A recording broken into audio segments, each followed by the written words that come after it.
F1 is a fantastic spectacle, excitement and glamour coupled with the most advanced technology. But it is also the most expensive, and for the teams at the back of the grid, it is proving too much. The 2014 season is over and Marussia have fallen into liquidation. Caterham are desperate to find a buyer to ensure that they make it to the grid in 2015. The absence of the aforementioned smaller teams leaves just 18 cars. And 18 cars is a small grid, considering the current point system. You cannot have points rewarded down to 10th place when that covers more than half of the field. And this point system has also displayed the tail end team's lack of competitiveness. In nearly 100 races over 5 seasons, Marussia were the most successful, by virtue of one top 10 finish. In order to pull the grid back up, the idea of teams running third cars has recently gained momentum. Bernie Ecclestone has said he would prefer to see a third Ferrari rather than a Caterham. Those words are harsh, yes, but the idea is not so bad. Smaller teams are often seen as a proving ground for young drivers, but because they are too far off the pace, it's hard to judge just how good they really are. But with front-running teams running a third car, that is a perfect opportunity to run a talented driver. Furthermore, in-season testing is restricted in F1 these days, meaning test and reserve drivers now gain very little track time.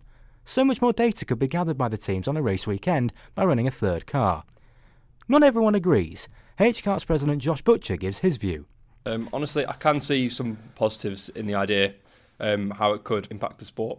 But overall, I do think it's probably a negative move. If you were Mercedes, would you put Fernando Alonso in that car, or would you put a young driver? You have the argument of if a new driver's come in, they want to prove a point. They want to do well for themselves in their first season. If they're not scoring points, and if they're just kind of bringing the third car home behind the 2 lead drivers, then what's the point of that really? It's also a bit of a waste of money, really, when you think about it for the 3 main teams. They're already putting hundreds of millions of pounds in when the teams in the back half of the grid, aren't even reaching 10% of that. But if we take the provisional 2015 entry list, it is easy to see where 3-car teams will benefit drivers who deserve their place on the grid, but instead are going to miss out. McLaren looks set to confirm Fernando Alonso, but it is uncertain as to who will partner him. Do they go with the experienced Jenson Button or the young Kevin Magnussen? With 3-car teams, there will be a seat for all of them. And perhaps the most significant beneficiary is Red Bull, who run their young driver programme. They have become a victim of their own success, as many talented drivers have risen through the ranks, so many in fact that Red Bull do not have the space to bring all of their best drivers into Formula 1. For next year, the Red Bull Works team have their young driver graduates, Daniel Ricciardo and Daniel Kvyat.